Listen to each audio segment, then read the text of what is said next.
Bon, alors si je te dis tournant dans ta carrière, la réaction ne semblait pas. Non, c'est-à-dire que non, non, farouche, non. C'est-à-dire que avec ce livre-là, j'ai l'impression d'avoir été au plus près de ce que j'essaye de faire depuis un petit moment, en fait. C'est-à-dire que, effectivement, pour la première fois, vraiment, j'ai l'impression d'avoir fait exactement un livre comme j'avais envie de le faire. Alors que c'était peut-être pas le cas dans des livres précédents, où soit parce que j'étais pas assez clair dans ce que j'avais envie de faire, soit parce que j'avais pas la maturité pour arriver à atteindre cet objectif, soit parce que les contraintes éditoriales me permettaient pas de le faire. Là, c'était à la fois un moment de rencontre entre un projet qui était assez clair dans ma tête et puis un accompagnement éditorial avec José-Louis Bocquet qui a très vite compris ce que j'avais envie de faire et qui avait le même enthousiasme que moi sur ce projet-là et qui du coup m'a vraiment aidé à faire en sorte que le livre s'adapte en fait à ce que j'avais envie de faire. Très souvent, enfin, ce qui s'est passé souvent dans les livres précédents, c'est que peut-être parce que j'étais pas forcément assez clair sur ce que je voulais faire, j'avais tendance à m'adapter en fait au format du livre, aux propositions éditoriales et à leurs contraintes. Alors que là, ce qui s'est passé, c'est que pour une fois, voilà, je savais vraiment où j'avais envie d'aller. Enfin, clairement. C'était pas forcément toujours aussi clair que ça, mais enfin voilà, j'avais une idée assez précise et on a construit le livre, l'objet du livre, au service de cette histoire-là. Donc en ça, c'est un tournant pour moi. Enfin oui, dans ma carrière, je sais pas, mais dans mon travail, oui, vraiment, parce que j'avais envie d'avoir, comment dire, d'être très très près de ce qui me touchait profondément sur cette histoire-là, de trouver une forme qui me permette de le mettre en œuvre et je ne sais pas si c'est réussi, mais en tout cas, je suis allé aussi loin que je ne le pouvais ou que je le voulais aussi dans ce livre-là. Et ça, c'était nouveau pour moi, d'essayer vraiment d'aller beaucoup plus loin qu'avant. Et puis, voilà, au final, le livre, il est vraiment comme je le souhaitais, quoi.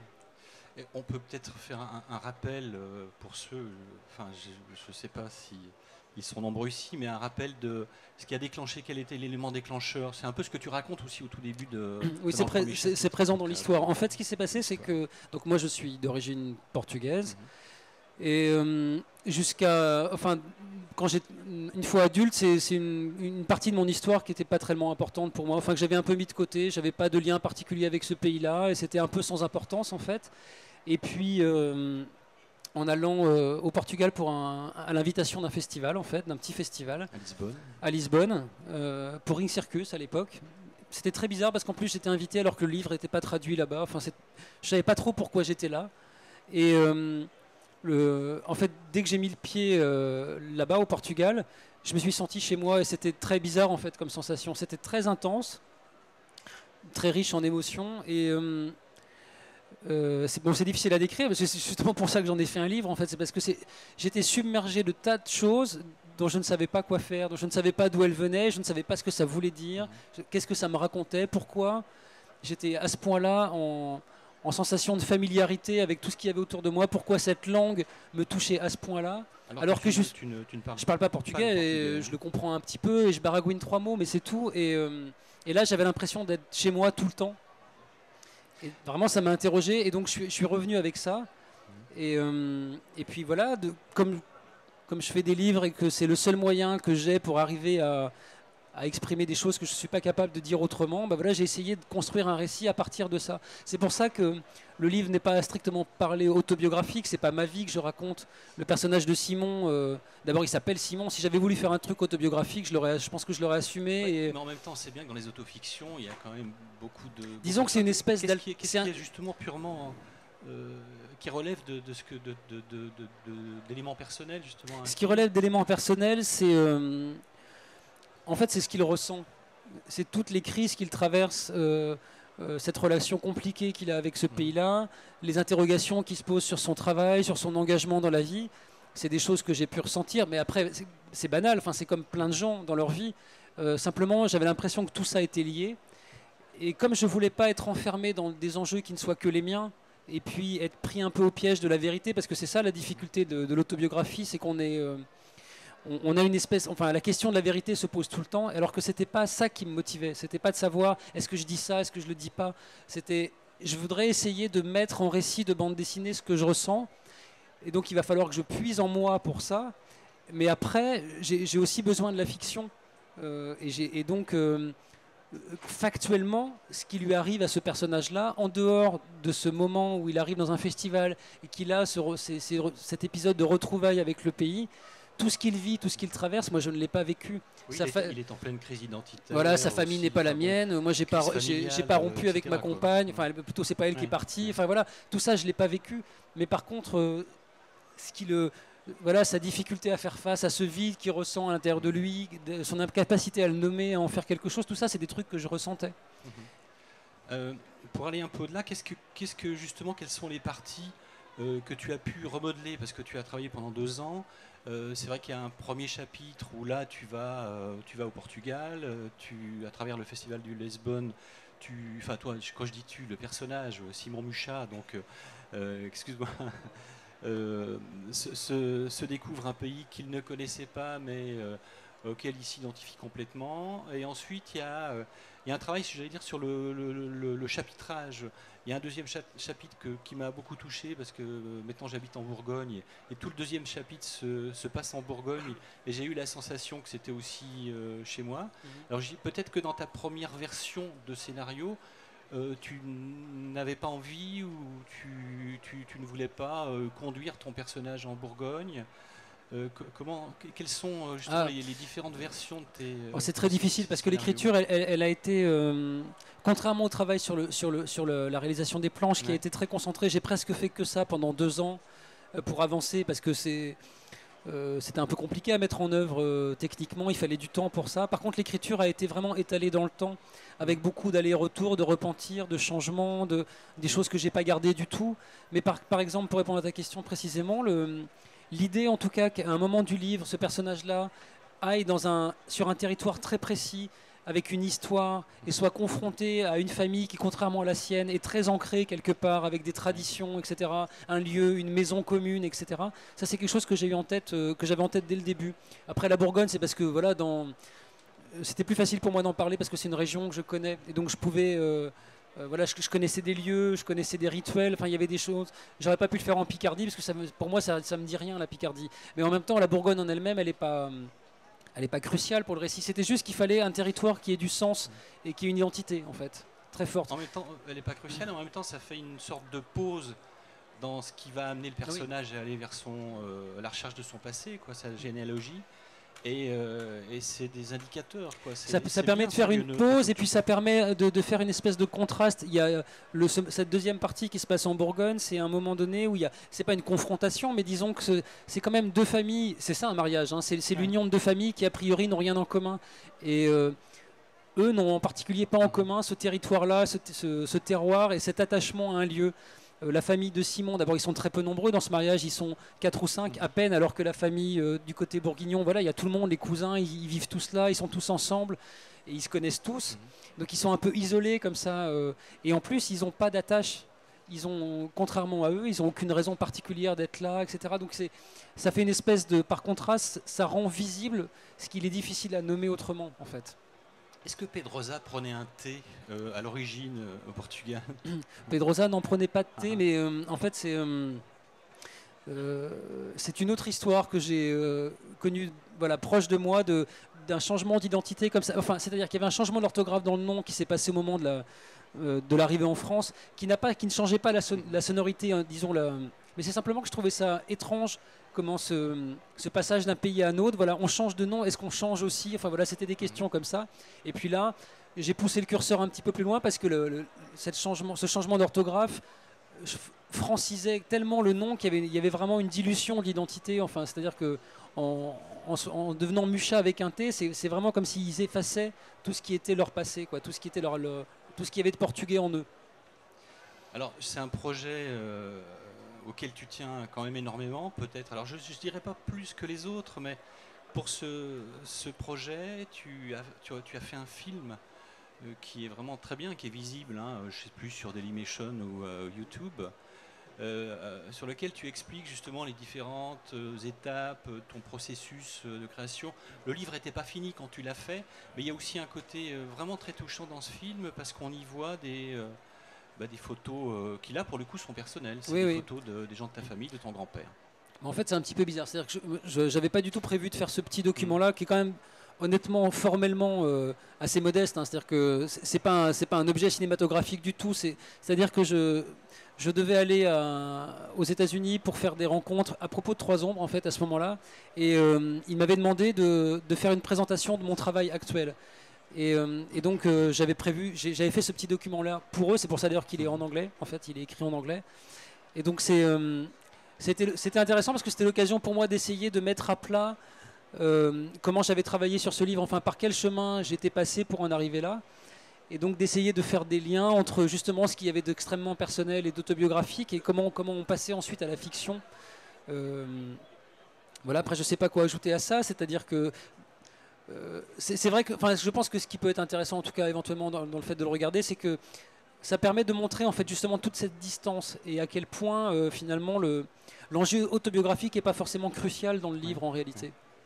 Non, mais il y avait un enjeu, c'était l'enjeu. Mais par contre, il y avait un enjeu livre, personnel pour moi, c'est-à-dire c'est pour ça quand tu dis qu'il est important, bien sûr, parce que moi j'avais des motivations artistiques, on va dire, mais enfin, le désir d'aller très très loin, enfin le plus loin possible pour moi en tout cas dans le dessin, dans la façon de raconter, etc. Bien sûr, mais j'avais aussi, il y avait vraiment cet enjeu de raconter une histoire dont je savais qu'elle allait toucher mes proches et qu'on allait pouvoir partager quelque chose ensemble autour de ce livre-là. Donc c'est pour ça qu'il était vraiment important ce livre pour moi. Justement, c'est quoi les réactions de tes proches à la sortie du livre? C'était qu'elles ont elles ont été lesquelles? Enfin, si tu peux le dire, si tu veux. Non, mais je peux pas rentrer dans le détail, mais c'est globalement, je pense que ça les a touchés que ce livre existe et que du coup ça donne de l'importance à cette histoire-là pour nous, entre nous en fait. Voilà, c'est aussi simple que ça. Après ils ont tous eu des réactions très, très différentes parce qu'ils n'ont pas tous la même vision de cette histoire. Une histoire familiale, elle est aussi éminemment subjective. Chacun de nous l'aperçoit et l'incarne d'une façon particulière. Donc, mais je sais que voilà, ça les a beaucoup, je crois vraiment, ça les a émus en fait, tout simplement quoi. Et toi, tu as été surpris de la réaction, enfin du succès du livre, parce que depuis qu'il est sorti, on peut dire, l'éditeur est juste là. Je veux dire, José Louis est juste là. À côté de lui, il y a Fabien Izard aussi qui a été extrêmement important pour la réalisation de ce livre. La police, il est. Non, mais le livre connaît un grand succès. Le livre connaît un grand succès et oui, bien sûr. Enfin, c'est une surprise énorme, franchement. On est tous très très heureux de ça. Moi, José Louis, voilà, on partage ça. Enfin, c'est une espèce d'énorme récompense en fait. C'est-à-dire que c'est un projet qui était très important pour moi et c'était très enthousiasmant de sentir que José Louis soutenait le projet et puis ensuite que tout le monde aux éditions Dupuis était là, accompagnait le bouquin. Et après, le livre sort et il rencontre des lecteurs et ça marche bien. Et c'est complètement. Franchement, c'est inespéré. Moi, j'avais vraiment très très peur quand le livre est sorti. Parce que sa forme est particulière, il est un peu cher. Et puis, j'avais l'impression que c'était quelque chose de tellement personnel. Avec finalement, il n'y a pas une grande tension dramatique dans le livre. Voilà, je me suis dit, c'est quand même un peu. C'est fragile, en fait, le fait que les gens rentrent dans le livre ou pas. Ça ne va pas être facile. Et c'est une vraie surprise, une surprise agréable, mais une vraie surprise. Mais ça marche, hein. C'est vrai que moi j'ai été submergé plutôt vers la fin. Le coup de la carte postale. Alors je ne veux pas spoiler non plus le livre, mais alors quand le personnage meurt, vous savez, eh bien, non c'est pas vrai évidemment, mais non la fin, la finale m'a particulièrement touché aussi. Voilà. Bref, tu as été. Quelles sont les réactions justement de lecteurs, de lectrices? Y a-t-il des lectrices ou des lecteurs qui sont venus vers toi en disant voilà, j'ai aimé ton livre pour telle ou telle raison? Ouais, j'en ai eu beaucoup et c'était. En fait, j'ai une vraie frustration de ça parce que je reçois honnêtement beaucoup enfin, j'ai eu des rencontres, je bafouille, j'ai eu des rencontres en dédicace et des gens qui viennent me voir et c'est toujours des moments assez forts. Et aussi, j'ai reçu vraiment beaucoup de courriers, de messages, etc. Et des choses très, très personnelles que les gens me disent. Ils me racontent leur histoire, ils me racontent les résonances de ce livre avec leur histoire personnelle. Et je suis très désemparé parce que souvent, j'ai même matériellement pas le temps, enfin, j'ai pas les moyens même de répondre à la hauteur de ce qu'ils me confient. Et donc, c'est à la fois très fort, très déroutant et un peu frustrant de. Puis en même temps, voilà, je me dis, bon voilà, en fait, ils me rendent quelque chose que je leur ai proposé. Mais c'était toujours aussi le côté très étrange et très puissant d'un livre. C'est-à-dire quand on fait un bouquin, on fait une proposition et on ne sait jamais comment les gens vont s'en saisir et en retour, qu'est-ce qu'ils vont vous donner. Et là, j'ai beaucoup de retours très, très personnels. Alors, parfois des récits, il y a des histoires de migration, de familles disloquées ou perdues, ou parfois pas du tout. Enfin, c'est-à-dire que des gens qui n'ont a priori rien à voir avec ça, mais je sais pas, il y a quelque chose dans cette histoire-là qui les touche et ils en parlent très joliment. Donc, Alors comme je vous l'avais dit, l'interview est assez courte, donc là je vais m'arrêter. Et je sais aussi que par contre le livre a été traduit en différentes langues. En Allemagne, par exemple, je l'ai lu en langue allemande. Il n'est pas encore traduit. Il va être traduit. Je crois il doit sortir en Allemagne au mois de juin, je crois. Ouais. Y a-t-il d'autres pays qui ont sollicité la Il y en a plusieurs. On m'en a parlé un peu cet après-midi et comme j'ai un cerveau de moineau, je ne pourrais pas vous dire dans quel. Mais je sais qu'il y a plusieurs pays. Je crois en Italie, en Espagne, en Hollande. Ah, quand même. Ouais. Mais après, voilà, peut-être que je m'avance et que tout n'est pas vraiment définitif. Mais non, mais c'est.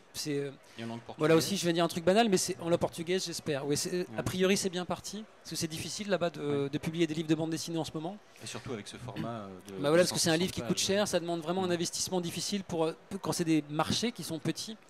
Mais ça aussi, c'est vraiment une aventure incroyable. Avec Trois Ombres, ça s'était déjà passé comme ça, et avec Portugal aussi, quand en plus le livre va ailleurs, il sort du territoire et va en plus rencontrer d'autres gens, d'autres histoires, c'est vraiment très très fort, franchement. Alors, avez-vous des questions à poser à Cyril Pedrosa? Merci. Bonjour. Moi, Bonjour. Ce qui m'a beaucoup touché dans ce livre, c'est la façon de faire ressortir les émotions dans les couleurs. Les pages de couleurs qui faisaient vraiment se sentir rentrer complètement dans l'histoire et dans l'émotion des personnages et l'émotion du moment.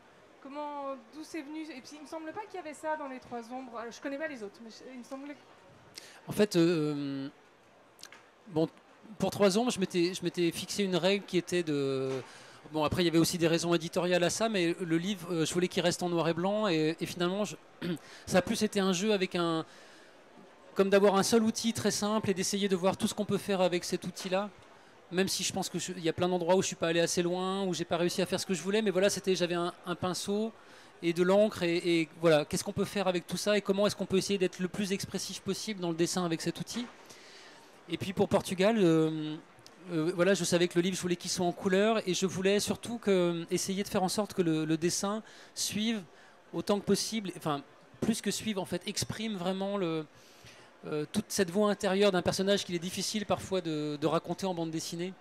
Et finalement, le dessin, j'ai essayé de faire en sorte qu'il soit animé de ça, des émotions ressenties par le personnage et aussi de son évolution à travers le livre. Et après, pour le mettre en œuvre, c'est difficile à expliquer, mais c'est essayer de. J'avais écrit toute l'histoire en fait avant de commencer à travailler sur les planches de l'album. Et donc mon travail, c'était toujours d'essayer de replonger dans ce que j'avais écrit et essayer de retrouver, au-delà des mots, tout ce que j'avais mis dans les mots, les émotions, à quoi ça me renvoyait, etc. Et puis du coup, sur ma planche à dessin, essayer de rendre ça vivant dans le dessin. Mais là, c'est un peu abstrait de le dire comme ça. De toute façon, c'est toujours difficile d'expliquer un processus de création, pourquoi une image, elle a cette forme-là et pas une autre. Voilà, par exemple. Mais après, c'est des choses simples. L'utilisation de la couleur, c'était vraiment un jeu de contraste pour... très simple, enfin voilà, il y a des moments où sa vie est grise, il y a des moments où sa vie est colorée, et puis il y a des moments où sa vie est un peu corsetée et étroite, et il y a des moments où elle s'ouvre beaucoup plus, et j'ai essayé de faire en sorte que le dessin raconte ça, en fait. Merci beaucoup Cyril Pedrosa. Merci à vous. D'être venu.